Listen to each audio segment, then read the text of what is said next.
एक 55 साल का बुजुर्ग इंसान शक्तिवर्धक गोलियों का प्रयोग करके अपने ही बेटे की बहू के साथ डेली प्रतिदिन किया करता था उसके साथ संबंध स्थापित। जी हाँ दोस्तों, ये सच्ची घटना अलीगढ़ उत्तर प्रदेश की है जो हम आपको अभी सुनाने जा रहे हैं। दोस्तों, आजकल के समय में जमाना बहुत खराब चल रहा है। यह कलयुग है, कुछ नहीं पता कौन व्यक्ति कौन सा रिश्ता कब कलंकित कर दे। 55 वर्षीय बुजुर्ग ससुर की नजर अपने ही बेटे की बहू पर इस कदर खराब होती है कि उसके साथ शक्तिवर्धक गोलियों का प्रयोग करके संबंध स्थापित किया करता था, वो भी जबरन और उसकी मर्जी के खिलाफ। दोस्तों, अगर आप इस कहानी को सुन रहे हैं तो आप पूरा देखिएगा, पूरा सुनिएगा, क्योंकि इस प्रकार की घटनाएं कहीं भी घटित हो जाती हैं। इसीलिए इस प्रकार की कहानी अगर आप पहले से जान रहे होते हैं, पहले से सुन चुके होते हैं, तो इस तरह की वारदात आपके सामने होने से पहले आप उसको कंट्रोल में कर सकते हैं, उसको रोक सकते हैं। दोस्तों, यह कहानी आपको एक जीवन में एक अच्छी सीख देकर जाएगी। आपको कहानी के अंत में खुद महसूस होगा कि इस दुनिया में किस किस प्रकार के लोग भी पड़े हुए हैं। हम हर किसी व्यक्ति को गलत नहीं बता रहे, लेकिन कुछ लोग इस प्रकार की प्रवृत्ति के भी होते हैं, जैसा कि इस कहानी में इस 55 वर्ष के बुजुर्ग व्यक्ति का किरदार अभी आपके सामने आने वाला है। दोस्तों, यदि आप हमारे चैनल पर नए दर्शक मेहमान बनकर आए हैं तो कृपया चैनल को सब्सक्राइब कर लीजिए और वीडियो को एक लाइक कर दीजिए। दोस्तों, अलीगढ़ में रहने वाला एक लड़का जिसकी उम्र लगभग 25 वर्ष थी, उसके माता पिता ने उसकी शादी 1 साल पहले पास के ही बुलंदशहर जो कि डिस्ट्रिक्ट पड़ता है, वहाँ से उसकी शादी करवाई। जिस लड़की से उसकी शादी हुई थी, लड़की भी देखने में काफी सुंदर थी। जब पूरा परिवार उस लड़की को देखने के लिए गया था तो परिवार के सभी लोगों को वह लड़की एक ही नजर में पसंद आ गई थी। सभी लोगों ने जब पहली बार लड़की को देखा तो अपने आप से ही अपने मन में ही डिसीजन ले लिया था कि अब हमारे लड़के का विवाह होगा तो इसी लड़की से होगा, क्योंकि वह लड़की देखने में काफी सुंदर और उसके चाल चलन के बारे में जब आस पड़ोस में पता लगाया गया था तो वह बहुत ही अच्छे कैरेक्टर की लड़की थी। पूरे मोहल्ले में, पूरे समाज में उसकी किसी ने भी बुराई नहीं की थी, किसी ने भी उसको गलत नहीं कहा था। अब ऐसी लड़की से किसी लड़के की शादी होने वाली हो तो वो लड़का अपने आप को लकी मानता है, क्योंकि आजकल के जमाने में हर किसी लड़के को यही लगता है कि एक अच्छी सी चरित्रवान बीवी मिल जाए तो जीवन सफल हो जाए। बस यही अलीगढ़ के रहने वाले रवि कुमार के मन में भी चल रहा था। जब पूरे घर के परिवार के लोगों ने, माता पिता ने इस चीज को एग्री कर दिया तो वह भी एग्री हो गया। अब दोनों लोगों की शादी तय हुई और शादी तय होने के बाद में 1 साल के भीतर भीतर शादी हो गई। जब इन दोनों की शादी हुई तो शुरुआत में तो सब कुछ बहुत अच्छा चल रहा था, लेकिन धीरे धीरे कहते हैं ना दोस्तों कि जब गरीबी आने लगती है तो फिर इंसान को कहीं और हाथ पैर मारने पड़ते हैं। यहाँ हाथ पैर मारने का तात्पर्य काम ढूंढना है। रवि ने अपने क्षेत्र में सब जगह ट्राई किया, लेकिन उसको कहीं कोई काम नहीं मिल पा रहा। उसके दोस्त ने उससे कहा, मुंबई में एक जॉब है, अगर तुम वो करना चाहो तो तुम वो कर सकते हो। मुंबई में तनख्वाह भी अच्छी है, जिसमें तुम्हारे परिवार का गुजारा अच्छे से हो जाएगा। रवि कुमार को लगने लगा, मेरा दोस्त है, जॉब बता रहा है तो मैं कर लेता हूँ। यहाँ तो वैसे भी कोई काम नहीं मिल रहा है, साल 6 महीना में घर पे आकर चक्कर मारता रहूंगा, जिससे कि घर वालों को भी कोई दिक्कत नहीं होगी। रवि ने सोचा, मुंबई में अगर सब कुछ सेटल हो जाएगा तो अपनी पत्नी और बच्चों को लेकर भी वहीं चला जाऊंगा और माता पिता को भी वहीं बुला लूंगा। यही सोचकर वह बम्बई चला गया। बम्बई में उसने अपनी नौकरी शुरू कर दी। इधर रवि के घर में उसके पिता, उसकी माँ और इसका भाई रह गया था। धीरे धीरे दोस्तों, लड़की के सास ससुर और उसका देवर उसको बहुत प्रताड़ित करने लगे। दोनों लोग उसको परेशान करने लगे, क्योंकि पति नहीं था तो वो सोचते थे कि अब तो अपना ही राज आ गया है, इसको कैसे भी नचाओ, ये तो हमारे सामने एक कठपुतली वाला बंदर है। एक ही घर में बार बार पोछा लगवाना, बार बार झाड़ू लगवाना, बार बार बर्तन मजवाना, इस तरह की हरकतें करना, एक ही काम को 10-10 बार करवाना, जानबूझकर उसको परेशान करना, उलझा के रखना, ये सब हरकतें वो लोग करने लगे थे। इन सब हरकतों को करने के पीछे कारण यह था, वो लोग बार बार उस लड़की से दहेज की मांग करते थे। वे लोग कहते थे कि 1 लाख ले आओ, 50,000 ले आओ, 20 10,000 ले आओ, लाकर हमको दे दो,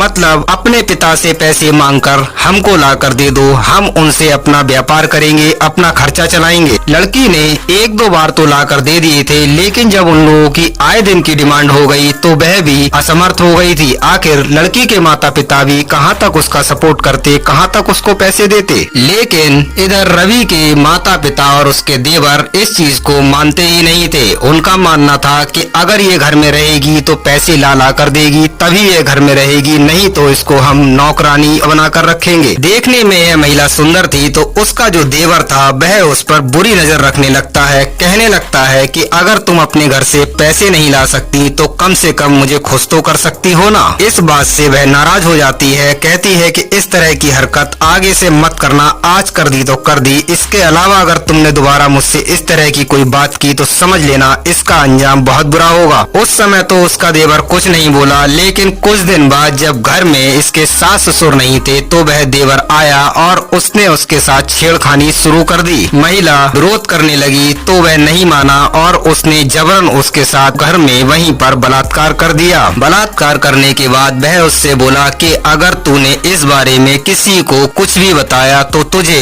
और तेरे पति दोनों को जान से मार दूंगा। इस बात से वह महिला डर गई और जब डर गई तो फिर सामने वाले की हिम्मत बढ़ गई। अब तो उस देवर का आए दिन का हो गया, वह जब चाहता तब उसके साथ संबंध बना लिया करता था। एक दिन जब ये देवर अपनी भाभी के साथ जबरदस्ती संबंध स्थापित कर रहा था तो उसका ससुर छुप छुप कर देख रहा था। जब उसका देवर वहाँ से चला गया तो वह ससुर उसके पास आया और बोला कि तू देवर के साथ क्या कर रही थी। लड़की चौंक गई, वह बोली कि इसमें मेरी कोई गलती नहीं है, आपका लड़का ही मेरे साथ जबरदस्ती संबंध स्थापित करता है, इसमें मेरी कोई भी मर्जी नहीं होती है, मैं नहीं चाहती उसके साथ इस प्रकार का कोई भी संबंध स्थापित करना। लेकिन वह बुजुर्ग इतना बड़ा शैतान हो आदमी होता है कि उसको यह नहीं दिखता कि मेरे सामने मेरे बेटे की बहू है, तो वह उससे कहने लगता है कि जो अभी तू उसके साथ कर रही थी वह तू अब मेरे साथ भी कर। ये सुनकर तो उसके पैरों तले जमीन खिसक जाती है। वह महिला कहती है कि मैं आपको अपने पिता के समान मानती हूँ, आप मेरे पिता के जैसे हैं, फिर भी आप मुझसे ये किस तरह की बात कर रहे हैं। वो आदमी कहने लगता है पिता के जैसा हूँ, पिता नहीं हूँ, जो कहा है वो कर। वह उसको डराने धमकाने लगता है और उसके साथ संबंध स्थापित कर लेता है। दोस्तों, अब यह बुजुर्ग आदमी प्रतिदिन शक्तिवर्धक गोलियां खाकर आता था और अपने ही बेटे की बहू के साथ संबंध स्थापित करता था और संबंध इतनी बुरी तरह से स्थापित करता था कि उसकी बहू जो थी उसको बहुत तकलीफ होती थी, दर्द होता था और बड़ी यातनाएं सी महसूस होती थी। उसको ऐसा लगता था कि संबंध नहीं बन रहे हैं, जैसे उसको कोई प्रताड़ित कर रहा हो। लेकिन वह बुजुर्ग आदमी तो शक्तिवर्धक गोलियों के पावर के कारण अपनी पावर अपनी बहू पर निकाला करता था, जिसकी वजह से उसकी बहू की हालत खराब होने लगी थी। जब यही सब चलते चलते काफी दिन हो गए तो उस औरत के भी सब्र का बांध टूट गया और उसने अपने पति को फोन किया और सारी बात अपने मुंह से अपने आप ही बता दी। जब यह बात उसके पति ने सुनी तो वह काफी गुस्से में आ गया और मुंबई से तुरंत ट्रेन पकड़कर 2 दिन के अंदर अंदर अपने घर पर पहुंच गया। जब वो अपने घर पर पहुंचा तो घर वालों ने, उसके माता पिता, उसके भाई ने मिलकर उसे चढ़ा दिया कि तेरी बीवी बहुत ही बच्चलन है, ये मोहल्ले के कई लड़कों के साथ संबंध बनाती है और इसका मोहल्ले में ही कई लड़कों के साथ मिलना जुलना है। अरे इसने तो हमारे खानदान की नाक कटा रखी है। ऐसी ऐसी बातें उसके सामने बोल देते हैं जिससे कि उसका पति उल्टा अपनी पत्नी पर ही शक करने लगता है, उससे लड़ने लगता है और उसको मारने पीटने लगता है। अब वह बेचारी महिला यह सोचने लगती है इससे तो अच्छा मैंने अपने पति को नहीं बताया था, वही ठीक था। पहले तो सास ससुर और देवर ही प्रताड़ित करता था, अब तो पति भी प्रताड़ित कर रहा है। लेकिन जब कुछ दिन बीत जाते हैं और उसका पति वहीं पर रहता है तो वो देखता है कि गलती मेरी पत्नी की नहीं, कहीं न कहीं मेरे पिता और मेरा भाई मेरी बीवी पर गलत नजर रख रहे हैं, क्योंकि आते जाते निकलते बैठते वो अपने पिता और अपने भाई की नजरों को देखकर भाग चुका था। क्योंकि जब भी वह महिला अपने ससुर और देवर के सामने से गुजरती थी तो वे दोनों उसको ऐसे टकटकी लगाकर देखते थे जैसे कि उसको अभी खा ही जाएंगे। ये सब चीजें कई बार उस लड़के ने नोटिस की थी, इसलिए वो भी समझ रहा था कि कहीं न कहीं मेरी बीवी की गलती नहीं है, गलती इन्हीं लोगों की रही होगी। फिर उसने एक दिन अपनी पत्नी से पूछा, सच सच बताओ आखिर क्या बात थी। तब उसने पूरी बात अपने पति को बताई और और कहा ये लोग मुझे दहेज के लिए, पैसों के लिए प्रताड़ित किया करते थे। उसके बाद जब मैंने कुछ पैसे लाकर इन्हें दे दिए, लेकिन इन्होंने उसके बाद में बहुत ज्यादा पैसों की डिमांड करनी शुरू कर दी, जिसकी वजह से मैं मजबूर हो गई और मेरी मजबूरी का आपके भाई ने और आपके पिता ने फायदा उठाया। आपके पिता तो शक्तिवर्धक गोलियां खाकर मेरे साथ संबंध स्थापित किया करते थे और उन्होंने मुझसे यह धमकी दी थी कि अगर मैंने तुम्हें बताया तो वो तुम्हें और मुझे दोनों को जान से मार देंगे। इसी डर की वजह से मैं अभी तक चुप रही, आज तक चुप रही। मैंने आपसे कुछ नहीं कहा, लेकिन जब पानी सर से ऊपर हो गया तब मैंने आपको फोन करके बताया, लेकिन उसके बाद भी आपने भी मेरा यकीन नहीं किया। ये सुनकर उस महिला का पति 112 नंबर डायल करके पुलिस को बुलाता है और अपने पिता और अपने भाई के खिलाफ एक FIR दर्ज कराता है, जिसमें वह बलात्कार करने का मुकदमा अपने पिता और भाई पर दर्ज कराता है। दोस्तों, क्या उस पति ने अपने पिता और भाई के खिलाफ मुकदमा दायर कराकर सही किया या गलत किया? आप अपनी राय कमेंट में जरूर दीजिएगा। आप यह कहानी कौन से शहर से देख रहे थे? आपका नाम क्या है? आपके जिले का नाम क्या है? यह भी आप कमेंट में जरूर लिखिएगा।